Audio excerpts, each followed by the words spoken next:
Српскиот претседател Вучик ја изненади јавноста со предлогот за нов премиер во ликот на професорот Ѓуро Мацут, лекар, ендокринолог, досега непознат за јавноста. На изборот на Мацут како мандатар за новата влада му претходеа повеќе неделни шпекулации околу потенцијалните кандидати.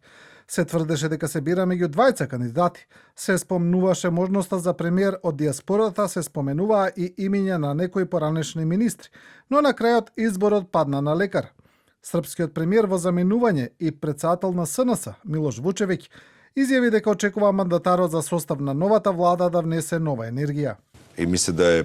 Очекувам тој да биде личност кој може да отвори социјален диалог, да не е оптоварен со некои работи од претходниот период, како што бев јас и мојата влада, и може полесно да разговара со сите луѓе во јавниот свет за дискурс, да разговара да воспостави комуникација. Пред идниот премиер, чија што влада мора да биде избрана до 18 април, се исправени тешки задачи.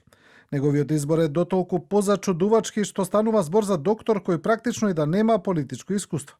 Ѓуро Мацут инаку е еден од членовите на иницијативниот одбор на Движењето за народот и државата на Вучик и забележано е дека бил и еден од посетителите на Пионерскиот парк, каде им се обратил на студентите кои го поддржуваат Вучик. Инаку студентските протести во Србија не стивнуваат и на последниот протест граѓаните испорачаа и 5-то барање до властите поврзано со паѓањето на настрешницата во Нови Сад.